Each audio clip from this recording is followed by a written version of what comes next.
토요일과 주일에 걸쳐서 그 양일간 주 2회 예배하는 허브 예배에 토요 허브 예배는 매주 토요일 저녁 6시에 양재 온누리교회 사랑성전 본당에서 예배하고 있습니다. 또 일요 주일 오후 2시에 양재 온누리교회 기쁨홀에서 예배하는 그 일요 허브가 있습니다. 온누리교회 예약 시스템을 통해서 예약하시면 저희 그 예배에 참여하실 수 있을 것 같고요. 최근에는 월요일 오전 정도 되면 그 일요 허브 같은 경우에 마감이 되기 때문에 조금만 더 서두르셔서 오늘 밤과 내일 오전 중에 그 예매해 주시면 좋겠다 생각이 됩니다. 카카오톡에서 온누리교회 허브대학부, 또 인스타그램에서도 온누리교회 허브대학부를 찾아주시면 허브대학부의 모든 소식을 들을 수 있을 것입니다. 가을의 기도 네 번째 시간으로요, 예수님의 기도 레슨이라는 제목으로 여러분과 은혜를 나누고자 합니다. 고교 야구에서 총망받던 미국의 유망주 선수가 있었습니다. 그의 이름은 제임스 클리어라는 사람이었는데요. 하루는 연습을 하던 중에 그 동료가 실수로 그 배트를 놓쳐버린 거예요. 야구 배트를. 그래서 옆을 지나가다가 그 야구 배트에 얼굴을 맞고 맙니다. 그 야구 선수의 풀스윙 배트였어요. 이 얼굴로 날아든 배트 때문에 이 제임스 클리어의 얼굴뼈는 30조각으로 부러졌고요. 두뇌가 크게 흔들리는 바람에 기억력이 손상되었고 눈 주변에 뼈가 크게 다쳐서 실명할 위기에 놓이게 되었습니다. 고등학생 그 미국 야구 리그에서 가장 촉망받던 선수였는데 하루아침에 1년 동안 재활만 해야 되는 상태가 된 이 소년은 온 힘을 다해 재활을 한 뒤에 필드에 돌아왔지만 1년 만에 돌아와 보니까 자기 야구 실력이 엉망이 되어서 항상 주전이었는데 만년 후보가 되어버리는 안타까운 환경에 놓이게 되었어요. 당장 야구 실력을 회복할 수 없다라는 그 진단을 받고 이 소년은 절망하는 대신 다른 선택을 하게 됩니다. 그는 자신의 무능력과 실패에 침잠되어서 자기 연민으로 하루하루 시간을 보내기보다는 할 수 있는 쉬운 것들에 집중하기 시작했어요. 매일 밤 일찍 잠자리에 드는 일, 자기 방을 매일 깨끗이 치우는 수준의 그 작은 행동들 있잖아요. 그는 이런 작은 습관들을 통해서 성취감과 자신감을 얻었고 이 작은 습관들을 하나하나 늘려가면서 자신의 삶에 대한 통제력을 회복하기 시작합니다. 그래서 결국 대학 시절에 다시 대학 야구 리그의 최우수 선수의 그 명단에 자신의 이름을 새겨넣는 영예를 안게 됩니다.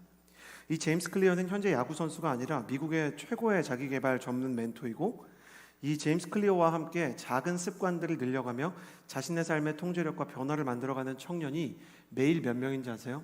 무려 50만 명입니다. 현재요. 이 사람은 뉴욕타임즈의 최고의 작가이기도 하고요. 그가 쓴 책, 노란색 책인데 Atomic Habits, 아주 작은 습관들의 힘이라는 책은 미국뿐만 아니라 대한민국 그리고 전 세계에서 베스트셀러가 되었습니다. 그는 이 책을 통해 사람의 인생을 바꾸는 것은 재능이 아니라 습관과 반복이다 라는 주장을 계속하고 있습니다. 기독교 문화권에서 여러분 아이덴티티, 정체성이라는 단어는 실제 혹은 존재라는 이센티타스라는 단어와 이엔티뎀, 반복이라는 뜻이 합쳐져서 만들어진 단어입니다. 그러니 아이덴티티의 원래 뜻은 뭐냐면 반복된 실제라는 뜻이죠. 이제 목사님 하다 히브리어, 헬라어도 아니고 라틴어를 잘 들어보세요. 약간 복잡한 얘기 같지만 쉽습니다. 우리는 아이덴티티가 있기 때문에 behavior, 행동이 나온다고 생각하죠. 그런데 기독교 문화권에서 꽃을 피웠던 라틴어라는 언어 체계에서는 뭐라고 얘기하냐면 어떤 존재가 반복된 행동을 하면 그게 그 사람의 아이덴티티가 된다. 곧 사람의 반복된 행동이 그의 정체성을 만든다.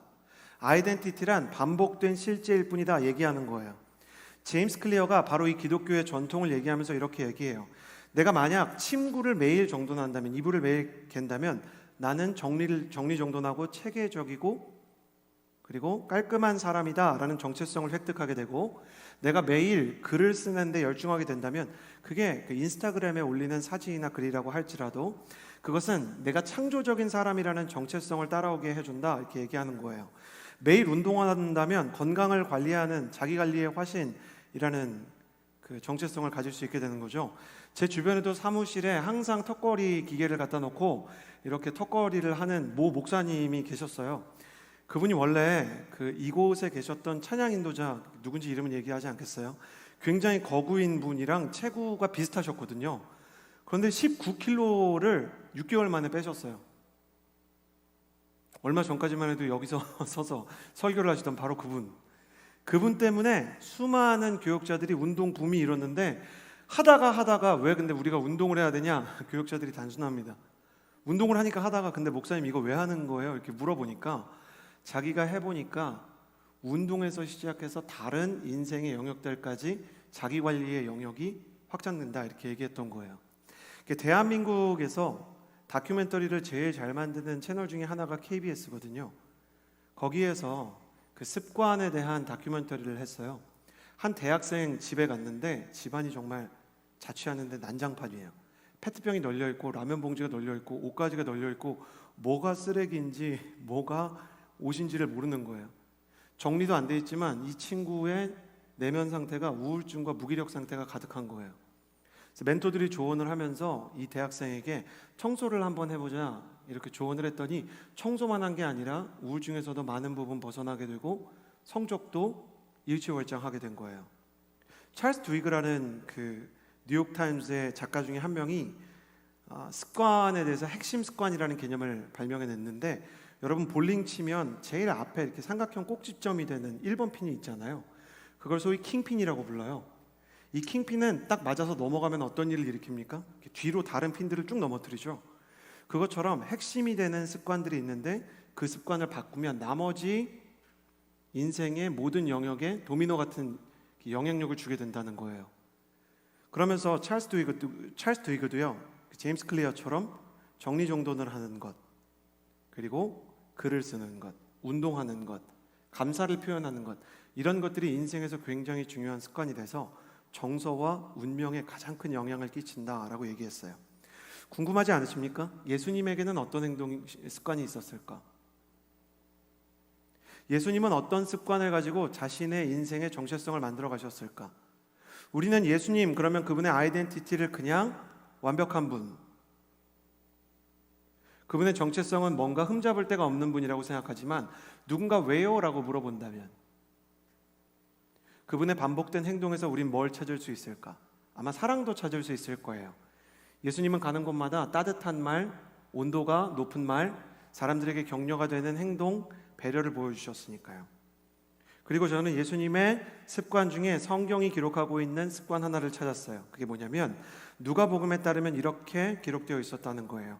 예수님은 습관을 쫓아 기도하러 가셨다. 예수님에게는 기도하는 습관이 있었던 거예요.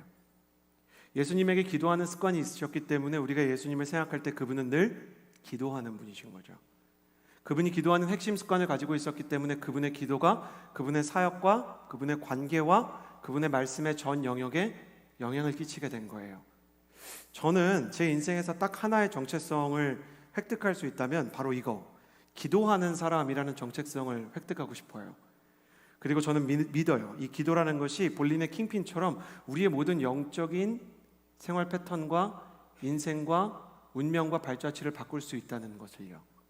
그래서 예수님의 습관을 쫓아 기도했던 패턴들과 그분의 기도 노하우를 통해 예수님으로부터 기도의 레슨을 받고 싶은 것입니다. 오늘 말씀을 통해 예수님의 기도 습관과 그분이 가지고 있었던 기도의 노하우를 나누는 시간을 가질 텐데 하나하나 나눌 때마다 예수님의 기도의 습관과 노하우가 바로 여러분의 것이 되기를 주님의 이름으로 축복합니다. C.S. 루이스의 순전한 기독교를 번역한 장경철 교수님은 반복이 기적을 만드는 재료가 된다 이렇게 말씀하셨거든요. 그래서 그 예수님을 따라서 우리가 기도를 반복할수록 여러분의 인생에 기적의 재료가 쌓이고 여러분의 관계와 여러분의 내일과 여러분의 모든 삶의 영역이 변화되는 축복이 있게 되기를 주님의 이름으로 축복합니다.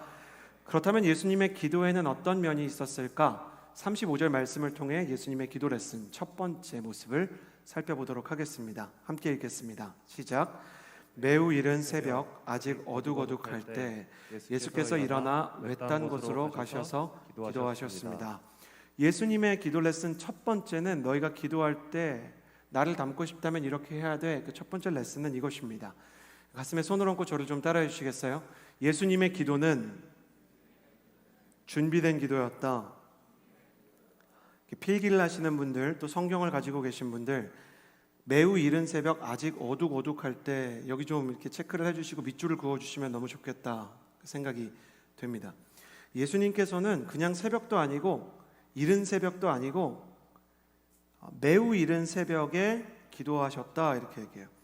신학자들은 예수님이 기도한 시간이 아마 새벽 3시경이었을 것이다 이렇게 봅니다. 복음서를 기록한 마가가 보기에도 예수님이 기도하는 시간은 너무너무 이른 거예요. 예수님이 너무 무리하게 잠을 줄여서 기도하러 가신 것 같은 것이요. 여기서 우리는 중요한 사실을 배우게 됩니다. 여러분 기억해 주시겠어요? 새벽 기도는 예수님 시대부터 무리한 행동이었다. 팬데믹이 찾아오고 나서 리더십과 통화를 하는데 누군지 알려고 하지 마세요. 팬데믹의 유익이 뭘까요? 이렇게 나눠봤어요. 많은 사람들이 온라인으로 그래도 예배할 수 있어요 이런 얘기 하는데 한 분이 이렇게 얘기하셨어요. 홀리스타가 없어진 거예요 이렇게 얘기하셔서 사당 홀리스타가 없어진 게 축복이라는 건가 마음에 좀 혼란이 찾아왔었습니다. 그래요. 약간 농담이었지만 새벽 기도라는 것은 참 쉽지 않은 것이에요.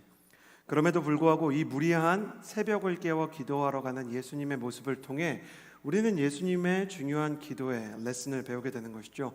예수님의 기도는 반복하지만 준비된 기도였다는 겁니다. 준비되지 않은 새벽 기도 여러분 있다고 생각하세요? 내일 새벽에 기도하러 갈 계획이 전혀 없었어요. 그런데 잠을 자다가 갑자기 잠깐 깨게 되는 때 있죠. 막 이렇게 롤러코스터 떨어지는 꿈 같은 거 꾸면. 그래서 아이폰을 딱 봤는데 새벽 5시예요. 그러면 여러분 이렇게 생각하세요? 아, 기도해야 되는구나. 어우, 나이스. 새벽 기도 시간에 일어났다. 온라인으로 예배 드려야 되겠다. 이런 생각 많이 하시나요? 아니면 너무 행복하다. 2시간 더 잘 수 있다. 이렇게 생각하시나요? 평소에 새벽 기도를 하시던 분들은 기도하러 가라는 하나님의 사인인가 보다 라고 생각할 수 있지만 대부분의 경우는 조금 더 자야 되겠다 생각합니다. 예수님이 어느 날 불면증에 걸려서 갑자기 기도하러 가신 게 아닙니다. 잠이 들었다가 깨었는데 기도나 하러 가야겠다 하고 나가신 게 아닙니다. 사복음서의 기자들은 예수님의 기도에 대해서 예수님은 습관적으로 기도하셨고 새벽 미명에 아직 어둑어둑할 때 기도하러 가셨다라고 얘기합니다. 예수님의 영혼은 기도할 준비가 되어 있었습니다. 언제부터? 그 전날부터. 잠이 들 때부터 다음날 일어나면 기도해야 되겠다 이런 생각을 하셨던 것이죠. 예수님의 준비된 기도라는 것은 여러 가지 측면을 가지고 있는데 먼저 무언가를 시작하기 전에 기도해야 된다라는 원칙을 가지고 계셨어요. 사람을 만나기 전에 하루를 시작하기 전에 바이올리니스트가 현을 연주하기 전에 조율하듯이 예수님도 하루를 시작하기 전에 하나님의 뜻에 자신의 마음을 맞춰 조율하기를 원하셨어요. 여러분 내 뜻대로 살다가 난관을 만난 다음에 어쩔 수 없이 기도하는 위기 극복형 기도의 사람들이 있습니다. 그나마 이 정도면 다행인데 자기 마음대로 살다가 고난을 만나면 이러는 분들이 계세요. 이거 목사님이 보기에도 부모님이 보기에도 친구가 보기에도 그 남자는 만나면 안 돼, 그 여자는 만나면 안 돼 경고하고 경고했는데 꼭 삼손을 닮아서 들릴라 같은 사람한테 끌리는 분들 계세요. 여러분 사사기 이번에 큐티 하면서 제일 제가 충격받았던 우리말 성경의 구절이 뭔지 아세요? 삼손은 들릴라를 진심으로 사랑했습니다. 너무 안타까워요. 삼손의 사랑은 진심이었어요. 다만 들릴라의 사랑이 진심이 아니었던 거죠. 그런 사람 만나놓고 삼손이 이렇게 기도한다면 여러분 뭐라고 하시겠어요? 하나님 왜 들릴라를 사랑하게 하셨습니까? 왜 그녀를 제 눈앞에 두셨나요? 왜 그 사람 만나게 하셔서 저를 이렇게 힘들게 하십니까? 여러분 이런 거 안 해보셨어요? 이런 사람 못 보셨어요? 시작하기 전에 기도하지 않다가 내 마음대로 살다가 갑자기 어느 순간에 하나님 왜 나에게 이렇게 어려운 일을 주시느냐 기도하는 사람들. 여러분 한 번, 두 번 그런 이별을 하셨다면 AI보다는 나아야 되지 않겠어요? 좀 학습 훈련이 있어야죠. 이게 아니다 생각을 해야죠. 예수님은 항상 만남 전에, 사역 전에, 하루를 시작하기 전에 기도했습니다. 나는 여러분이 무언가를 시작하기 전에 기도할 수 있는 사람이 되기를 주님의 이름으로 축복합니다. 준비된 기도의 예수님의 또 원칙은 외딴 곳으로 가서 기도하셨다는 겁니다. 주님께서는 의도적으로 사람들이 찾지 않는 전임미답의 장소로 가셔서 기도하셨습니다. 외딴 곳. 그것은 사람의 말이 영향력을 미치지 못하는 곳입니다. 그곳은 대화할 사람 없이 홀로 하나님만 바라보아야 하는 고독의 땅입니다. 예수님께서는 하나님을 만나기 위해 스스로를 고독의 광야에 유배시키셨습니다. 패스파인더를 통해서 저희가 기도에 대해서 나누고 또 허브 채널에 대해서 나눠주는 것은 패스파인더라는 하나의 가상의 인터넷 공간을 통해서 사람들로 하여금 하나님에게 어떤 공간을 자기 마음속에 마련하게 하려는 의도가 있는 거예요. 내가 이 안에 들어있지, 기도하기로 작정했지, 내가 영적인 컨텐츠에 집중하기로 했지. 패스파인더를 통해서 덕콜링도 나가고 허브 예배도 나가고 앞으로 허브의 수련회라든지 아니면 허브의 어떤 영적인 컨텐츠들이 나가게 될 텐데, 우리가 그 안에 머물 수 있는 공간을 가상으로 만든 거예요. 나는 여러분의 마음속에도 외딴 곳이 있게 되기를 바라고, 여러분의 일상 하루하루에도 사람들의 영향력이 미치지 못하는 집중력 있는 공간이 있게 되기를 원합니다. 여러분 인터넷으로 예배드릴 때도요, 그냥 아무렇게나 예배드리지 말고 다른 걸 모두 접어두고 앉아서 예배드리는 것이 가장 좋습니다. 가장 합리적인 크리스천이라 칭송을 받았던 C.S. 루이스조차 그의 제자들에게 기도를 가르칠 때 무릎을 꿇고 손을 모으고 기도하고, 성경을 읽을 땐 풀밭에 이렇게 Y형으로 이렇게 옆으로 누워서 읽는 것보다는 벤치나 책상에 앉아서 집중된 시간에 성경을 읽는 것이 좋다라고 얘기했어요. 청년 영성 운동의 핵심이었던 큐티는 구별된 시간과 장소를 정하는 것을 그 시작점으로 잡습니다.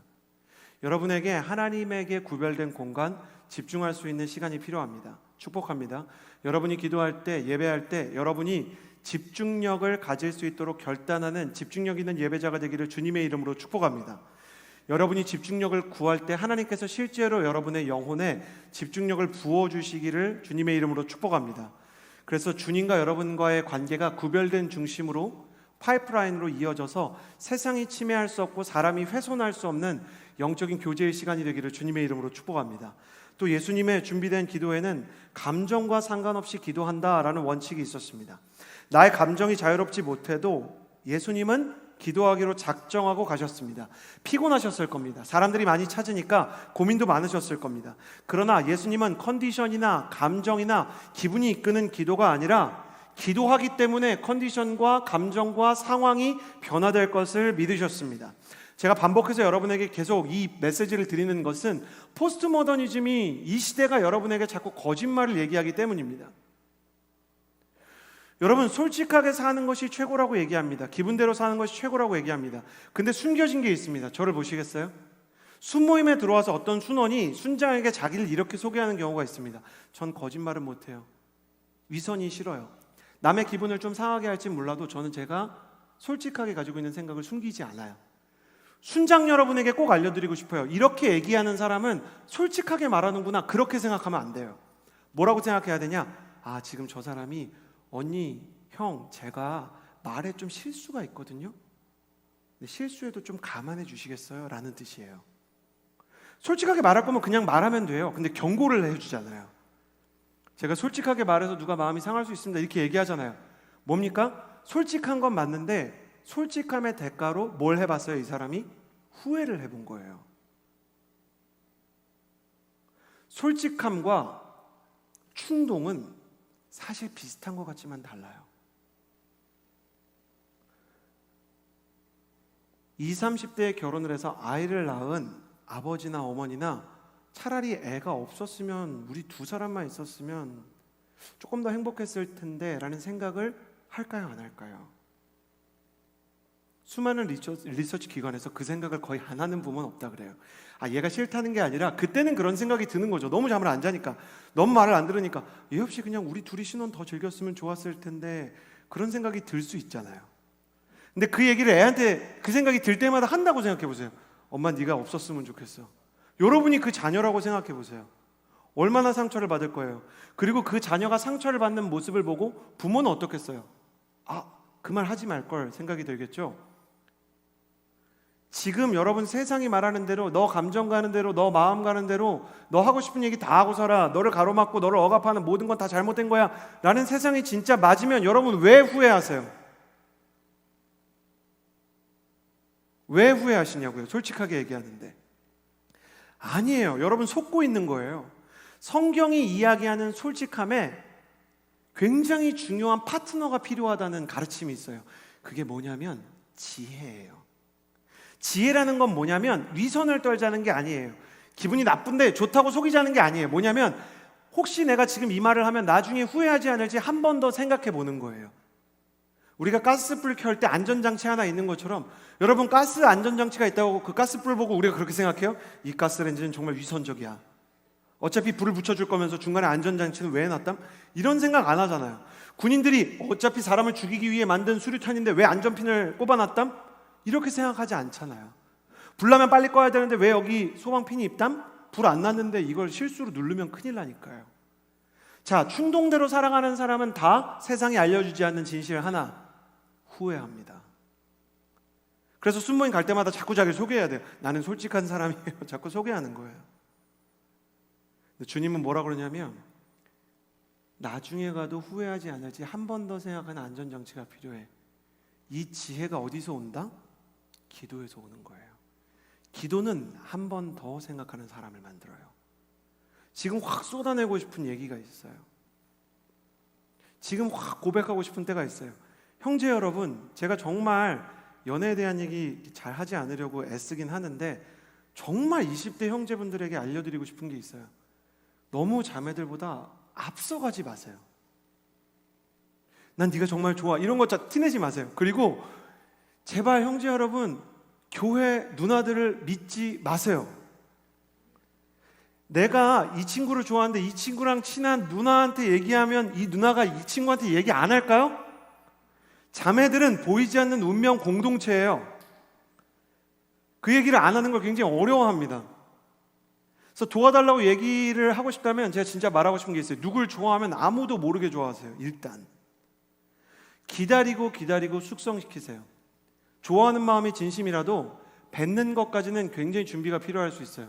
기도하지 않으면 사람이 충동에 의해서 왔다 갔다 그래요. 그래서 이 사람 좋다 그랬다가 한 달 뒤에 저 사람 좋다 그랬다 막 정신이 없어요. 기도하는 사람은 자기가 진짜 뭘 좋아하고 뭘 위해 기도하고 뭘 위해 살아야 되는지를 심사숙고해서 시간에 의해서 발견하게 돼요. 전 신실함이라는 단어를 굉장히 좋아하는데 시간에 의해서 드러난 진심. 기도는 사람을 신실하게 만들어요. 순간적이고 이리로 저리로 휘청이지 않게 한다는 말이에요. 나는 여러분의 인생 가운데 심사숙고할 수 있는 지혜가 있게 되기를 주님의 이름으로 축복합니다. 위선과 다른 거예요. 그 지혜가 여러분을 후회하지 않는 인생으로 이끌어 줄 것이기 때문에 시간이 갈수록 후회할 일이 줄어드는 사람 되기를 주님의 이름으로 축복합니다. 나중에 더 나아가서 진심대로 표현해도 마음 가는 대로 말해도 사람들이 볼 때, 내 자신이 볼 때 와, 내가 정말 좋은 길을 가고 있구나, 주님과 함께 동행하고 있구나 라는 생각이 들기를 주님의 이름으로 축복합니다. 감정과 상관없이 기도하고 기도에 맞춰서 발걸음을 옮기십시오. 나는 여러분에게 이런 예수님을 닮은 시작하기 전에 외딴 곳으로 가서 감정과 상관없이 기도하는 준비된 기도가 있게 되기를 예수님의 이름으로 축복합니다. 두 번째 예수님의 기도 레슨 36절에서 37절입니다. 함께 읽겠습니다. 시작. 시몬과 그 일행들이 예수를 찾아 나셨습니다. 그들이 마침내 예수를 만나자 소리쳐 말했습니다. 모든 사람들이 선생님을 찾고 있습니다. 예수님의 인생을 생각해 보면 참 힘드셨을 것 같아요. 예수님은 약간 만인의 연인이셨던 것 같거든요. 사람들이 예수님을 찾는다 이렇게 얘기하지만 예수님께서는 그럼에도 불구하고 기도하고 순서를 지키셨어요. 예수님의 기도 레슨의 두 번째 원칙을 여러분과 나누기 원합니다. 가슴에 손을 얹고 저를 따라해 주시겠어요? 예수님의 기도는 흔들리지 않는 기도였다. 무엇에 의해서 흔들리지 않는 기도였는가? 사람들에 의해서 흔들리지 않는 기도였어요. 이른 새벽 예수님께서 기도하는 동안 동이트고 아침이 밝았어요. 뒤늦게 일어난 제자들은 당황했어요. 예수님이 안 계신 거예요. 아울리치 다녀본 분들은 아시겠지만 어른을 이렇게 아이를 잃어버리면 당황스럽잖아요. 우리가 이제 아이 잃어버리면. 근데 어른 잃어버리는 것도 당황스러워요. 팀장인데 어른들이 가끔 사라져요. 우리 팀원이 어디 갔지? 당황스러워요. 우리 예수님이 어디 갔을까? 제자들도 당황했어요. 우연히 예수님을 돌아다니다가 외딴 곳에서 찾은 제자들이 뭐라고 얘기하냐면 모든 사람들이 선생님을 찾고 있습니다. 필기하시고 성경 가지고 계신 분들 표시하시고 기억해 주세요. 모든 사람들. 이 말 속에는 기도하지 않는 사람이었던 제자들의 나침반이 들어있어요. 제자들에게는 사람들이 중요했던 거예요. 사람들이 원하니까 거기 가야 됩니다. 사람들이 원하니까 그 사역을 해야 됩니다. 적은 사람도 아니고 온 동네 사람들이 다 예수님을 원하니까 해야 됩니다. 수요가 있는 곳에 공급을 해야 됩니다. 지극히 자연스러운 생각이죠. 그런데 예수님은 사람들이 찾는다 그래서 거기 가지 않으셨어요. 예수님이 만약에 많은 사람들이 찾는 곳으로 갔다면 처음부터 예루살렘 갔을 거예요. 아니면 우리나라의 광역시와 같은 역할들을 했던 여리고라든지 아니면 베델 같은 곳에 가셨을 거예요. 예수님이 만약에 사람들의 수에 따라서 움직이셨다면 사마리아 여인 한 사람을 위해서 자신의 시간을 헌신하지 않으셨을 거예요. 그러나 예수님은 그런 것들을 따라가지 않고 하나님이 찍어주시는 좌표를 따라가셨어요. 제자들은 사람들을 만족시키기 위해 살았어요. 그러나 예수님은 하나님을 만족시키기 위해 사셨어요. 복음서 전체가 제자들과 예수님의 영적인 관점 차이, 기준 차이, 나침반의 방향성 차이로 가득 차 있거든요. 예수님이랑 제자들이 너무 달라요. 근데 가장 큰 차이를 만들었던 단 하나의 원리를 얘기하면 여러분은 누구를 만족시키기 위해 살아가고 있는가? 이 질문이에요. 제자들은 사람들을 만족시키기 위해서 인생의 모든 것을 걸었고 예수님은 하나님을 만족시키기 위해서 인생의 모든 것을 걸었어요. 전 여러분에게 물어보고 싶어요. 여러분은 누구를 위해서 살아가고 누구를 위해서 사역하고 누구를 위해 그렇게 애쓰고 있습니까? 만약 여러분이 사람들의 시선을 무시할 수 없고 사람들의 피드백에 마음이 굉장히 상한다면 왜 그럴까요? 막달라 마리아 이야기를 좀 할게요. 막달라 마리아가 예수님께서 고 십자가에 못 박히셨을 때가 가까이 왔을 때 막달라 마리아가 예수님의 발에 향유를 가지고 와가지고 이렇게 막 부었어요. 근데 그 향유의 값이 너무 비쌌죠. 그래서 막달라 마리아의 향유에 대한 설교를 대부분 들어보면 그 향유가 얼마나 비싼 것이었는지, 그리고 그것이 막달라 마리아에게 어느 정도의 노동의 대가였는지를 얘기해요. 근데 저는 그 설교를 들을 때마다 그런 생각을 해요. 막달라 마리아는 사실 그 향유의 가격에 관심이 전혀 없었어요. 예수님에게 향유를 부어야겠다라고 다짐한 순간 막달라 마리아에게는 그 가격표가 중요하지 않았어요. 가격표는 누구의 관심이었냐면 막달라 마리아를 공격하는 그 돈에 관심이 있었던 가룟 유다와 바리새인들의 관심이었어요. 그래서 그 비싼 향유를 예수님께 쏟은 것이 막달라 마리아에게는 가격 때문에는 전혀 힘든 게 아니었어요. 그런데 예수님이 이렇게 얘기하거든요. 막달라 마리아가 지금 마음이 괴롭다. 왜 괴롭다고 말씀하셨냐면 마태복음 26장 10절에 이렇게 기록되어 있어요. 너희가 어찌하여 이 여자를 괴롭게 하느냐. 막달라 마리아를 괴롭혔던 것은 이 향유의 가격이 아니라 너희였어요. 누구? 막달라 마리아의 헌신을 보고 비난하는 사람들. 여러분 이해가 되세요? 헌신이 힘든 게 아니라 비난이 힘든 거예요. 예수님 섬기는 건 기쁨으로 섬길 수 있는데 섬겼는데 누가 비난하면 어려운 거예요. 때로는 헌신에 소비되는 비용보다 헌신 이후 찾아오는 사람의 비난이 헌신자를 괴롭게 해요. MC들이 열심히 수련회를 준비해요. 근데 이번 수련회 진짜 별로야. 19수련회가 18수련회가 더 좋았어. 이런 말 들으면 힘든 거예요. 순장이 열심히 섬기는 거 할 수 있어요. 근데 순원들이 아무도 오지 않으면 그 사람들의 반응 때문에 힘들 수 있는 거예요. 막달라 마리아는 하나님의 사람이었음에도 불구하고 사람의 시선으로부터 자유로울 수 없었어요. 이것은 마치 사람이 거울이 아니면 자기 자신의 얼굴을 볼 수 없는 것처럼 다른 사람들의 눈을 통해서 자기를 보는 속성이 있기 때문이에요. 우리가 우리 얼굴을 스스로 못 보잖아요. 거울 없으면. 다른 사람들이 예쁘다 그러면 그런 줄 알고, 다른 사람들이 옷 잘 입었다 그러면 그런 줄 알고 살아가는 사람들이잖아요. 그러니까 예수님도 천하의 막달라 마리아지만 너희가 그렇게 비난하면 이 사람은 어려울 수 있어 라고 얘기하시는 거예요. 그래서 이상할 건 없어요. 누가 비난하면 힘든 거예요.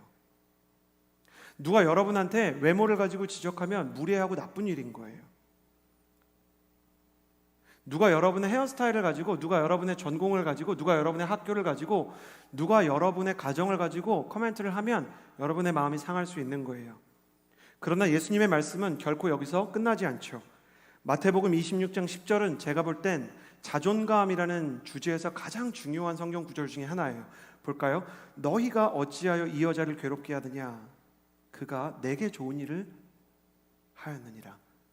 자, 이 말씀을 한번 가만히 읽어보면 사람들이 어찌하여 너의 마음을 괴롭게 할까? 그렇지만 네가 나에게 좋은 일을 하고 있구나. 바꿔보면 사람들이 너를 비난할지라도 너의 존재가 나의 기쁨이 된다면 그게 너의 정체성과 너의 존재의 수준과 가치와 그리고 의미를 더 명확하게 할 수 있는 거 아닐까? 주님 말하시는 거예요. 주님이 만족하셨다 이렇게 얘기하자 마리아라는 사람이 어떤 사람인지가 드러나요. 사람들의 반응 때문에 더 이상 괴로워하지 않고 한마디도 없이 죽을 때까지 예수님을 쫓아갑니다. 마리아는 제자들보다 훨씬 더 훌륭한 면이 있었어요. 마리아의 정체성은 예수님에게 있었어요. 마리아의 자존감은 예수님께 달려 있었어요. 예수님께 자존감이 달려 있어도 사람 때문에 괴로울 수는 있다. 예수님을 믿는 사람도 사람 때문에 힘들 수는 있다. 그러나 사람 때문에 힘들어도 예수님께 정체성이 있는 사람은 예수님의 말씀과 위로와 은혜가 있으면 사람들의 비난에도 불구하고 괜찮아질 수 있다. 우리는 마음이 상할 수밖에 없는 사람입니다. 그러나 예수님의 말씀 때문에, 예수님의 은혜 때문에, 그 주님께서 우리에게 주시는 그 깊은 터치 때문에 여러분이 사람 때문에 일일비하지 않게 되는 하나님의 사람이 될 줄을 믿습니다. 사람들의 말이 나를 상하게 하고 사람들의 평가가 나를 상하게 하고 내 학교가, 내 출신 성분이, 내가 가진 돈이, 내 외모가, 나의 어떤 재능이 일천하다 할지라도 넌 나한테 참 귀한 사람이야 주님 말씀하시면 그것 때문에 괜찮아지는 막달라 마리아 같은 사람이 되기를 주님의 이름으로 축복합니다. 어떻게 하면 그렇게 되느냐? 예수님처럼 하나님의 말씀과 하나님의 평가와 하나님의 코멘트가 그만큼 중요한 사람이 되면 내 정체성과 자존감이 흔들리지 않게 되는 것이죠. 우리에게 하나님이 소중한 만큼, 우리에게 예수님의 말씀이 소중한 만큼, 우리에게 성령님께서 주시는 은혜가 가치 있는 만큼 그 은혜가, 그 말씀이, 그 예수님의 위로가 내 인생을 붙들어 줍니다. 우리가 하나님 사랑하는 만큼 우리가 사람들의 말을 이겨낼 수 있는 것입니다. 우리가 하나님을 귀하게 여기는 만큼 세상 사람들의 말이 하찮게 느껴질 수 있는 것입니다. 하나님이 너무 귀해서, 그분의 은혜가 너무 가치 있어서 세상 사람들의 것이 더 이상 보이지 않게 되는, 태양이 뜨면 밤하늘의 별이 전부 다 보이지 않게 되듯이 사람들의 반짝이는 것들이 주님의 은혜의 태양 아래 모조리 가려지는 하나님의 사람 되기를 주님의 이름으로 축복합니다. 원수를 사랑하라는 말씀이 있어요. 시리아의 교부들은 이것을 원수에게 매이지 말라라고 해석하곤 했다고 합니다. 가끔 한국 사람들은 우리를 사랑하는 사람이 있어요. 여러분 한번 생각해 보세요. 사랑하는 사람이 있죠. 날 좀 지지해주는 친구들, 그리고 나한테 별로 관심 없는 사람들이 있죠. 그리고 내가 뭘 해도 미워하는 사람은 한 명씩은 꼭 있어요. 그러면 우리가 살아가면서 나를 항상 지지해주는 사람, 나한테 관심 없는 사람, 뭘 해도 나를 죽도록 미워하는 사람 중에 누구를 제일 보통 신경 쓰냐? 통계적으로 미워하는 사람을 신경 써요. 상처의 독화살, 미움의 독화살 같은 게 날라오면 우리는 한해 민족이잖아요. 그러니까 이걸 치료해야지, 사랑하는 사람들한테 가야지, 이게 아니라 어떤 놈이 쐈지? 찾아요. 찾아. 이 소문이 어디서 시작된 걸까? 너 누구한테 그 얘기 들었니? 어머 대박, 그거 사실이 아닌데 누가 그래? 최종현 다락방장님이 그러셨니? 주한을 그룹장님이 그러셨니? 찾기 시작하는 거예요. 그런데 우리가 원수에게 집중하고 그 사람들이 우리 삶의 주어가 되는 한 가장 안타까운 건 뭐냐면 사랑하는 사람들에게 쏟아야 되는 에너지와 시간이 사라지는 거예요. 여러분은 누구를 바라보고 계십니까? 누가 지혜로운 사람이라고 생각하세요? 나에게 소중하고 내 편이 되어주고 나를 아껴주는 사람들에게 내 마음을 쏟는 게 지혜롭습니까? 아니면 나를 싫어하고 미워하는 사람을 묵상하면서 사는 게 지혜롭습니까? 여러분이 무슨 짓을 해도 여러분을 사랑하고 여러분이 죄인인 상태에서도 여러분을 끌어안기 원하시는 예수님을 외면하지 마십시오. 모든 것을 다 잃어도 예수님을 얻은 사람은 모든 것을 다 회복할 수 있고, 모든 것을 다 가져도 예수님을 잃어버린 사람은 사실상 모든 것을 다 잃어버리는 사람인 것이에요. 주님이 마리아에게 말씀하신 것처럼 우리도 그 말을 들을 수 있었으면 좋겠습니다. 너는 나에게 좋은 일을 하는구나. 너는 나에게 집중하는구나. 사람들이 뭐라고 하든 너는 나에게 나와서 기도하는 사람이구나. 할렐루야. 나는 사람이 뭐라고 하든 기도하는 사람 되기를 주님의 이름으로 축복합니다. 사람들이 여러분에 대해서 뭐라고 코멘트하든 여러분은 하나님께 기도하는 사람 되기를 주님의 이름으로 축복합니다. 그 기도 때 받은 말씀, 그 기도 때 받은 은혜, 그 기도 때 받은 위로, 그 기도 때 내가 본 하나님의 환상과 비전들이 사람들의 말보다, 사람들의 평가보다, 사람들의 코멘트보다 여러분의 인생에서 훨씬 더 중요하고 훨씬 더 값지고 훨씬 더 진실에 가깝다는 것을 믿고 실제로 증명하는 하나님의 증인들로 살아갈지어다. 예수 그리스도의 사람들이요, 예수 그리스도의 말씀과 그분의 사랑에 당신의 영혼의 나침반을 조율할지어다. 많은 사람들이 나를 찾습니다. 그래도 난 지금 기도해야 되는 때다 라고 말할 수 있었으면 좋겠습니다. 예수님의 기도 레슨 이어서 38절에서 39절의 말씀 함께 읽도록 하겠습니다. 함께 읽겠습니다. 38절 한 절만 읽겠습니다. 시작. 예수께서 대답하셨습니다. 가까운 이웃 마을에 가서도 말씀을 전파하도록 하자. 내가 이 일을 하러 왔다. 예수님의 세 번째 기도 레슨, 가슴에 손을 얹고 저를 따라해 주시겠어요? 의미를 발견하는 기도. 한 번 더 따라해 주시겠어요? 예수님의 기도는 의미를 발견하는 기도였다. 예수님께서 기도를 마치시고 나서 뭐라고 말씀하시냐면 내가 이 일을 하러 왔다 이렇게 얘기하셨어요. 기억해 주세요. 내가 이 일을 하러 왔다. 철학과 역사, 문학과 예술 전체를 통틀어서 인간이 궁극적으로 질문하는 두 가지 질문이 있다면 전 이거라고 생각해요. 인간은 어디에서 왔는가? 인간을 떠나 모든 존재는 어디서부터 출발했는가? 그리고 어디를 향해 가는가? 어디에서 왔는가? 이것이 자존감과 정체성에 대한 문제라면 어디로 가야 하는가? 라는 질문은 비전과 사명에 대한 문제입니다.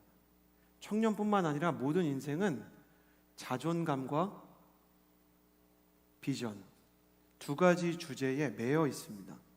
영화계의 거장인 크리스토퍼 놀란 감독 아시죠? 이분이 메멘토라는 영화를 만드셨어요. 못 보셨으면 영화 좋아하는 분들 꼭 한번 보십시오. 메멘토, 라틴어입니다. 기억하라 라는 말이죠. 주인공이 특이한 기억 상실증에 걸려서 10분밖에 기억을 못해요. 영화가 결말부터 쭉 이제 과거로 돌아가거든요. 10분 이렇게 돌아가는데 굉장히 재밌어요. 주인공이 10분 만에 기억을 상실한다고 그랬잖아요. 그러니까 주인공이 막 뛰어갑니다. 뛰어가다가 기억이 날아간 거예요.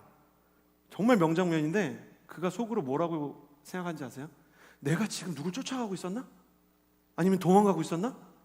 기억이 안 나는 거예요. 내가 지금 쫓기는 신세인지 쫓아가는 신세인지. 근데 그게 명장면으로 수많은 감독들에게 오마주가 되고 패러디가 되는 이유는 그게 인생을 상징하는 하나의 장면이기 때문이에요. 우리는 달리기는 열심히 달리는데 내가 지금 뭘 쫓아가는 건지 쫓겨가는 건지 내가 어디를 향해 가는지 아니면 어디로부터 왔는지를 모르는 거예요. 프랑스의 사르트르라는 철학자가 인간은 그냥 세상이라는 운명이라는 시간이라는 공간 안에 큰 우주 안에 던져진 존재일 뿐이다 이렇게 얘기하는 거죠. 그러나 예수님은 뭐라고 얘기했냐면 내가 이 일을 하러 왔다. 이 일을 하러 왔다. From where to where. 예수님은 어디서 어디로 갈지 내가 안다. 난 뭘 해야 되는지 안다. 나는 예수님의 이 말씀이 너무 아름답게 느껴져요.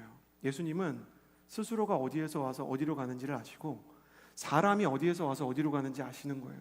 그래서 우리에게 간단하게 말씀하셨어요. 사람은 하나님으로부터 하나님의 손으로부터 탄생해서 하나님의 품으로 돌아가는 존재. 예수님께서 하나님에게서로부터 와서 하나님께로 돌아가신 것처럼 너희도 하나님께로부터 나서 하나님에게로 돌아간다. 예수님은 그 분명한 정체성과 사명과 자신의 삶의 이유와 의미를 아셨기 때문에 정말 훌륭하게 사셨어요. 교회를 오래 다닌 분들이 알듯이 예수님의 공생애는 3년 남짓한 기간입니다. 3년. 시간으로 일자로 환산해보면 1100일에 약간 미치지 못해요.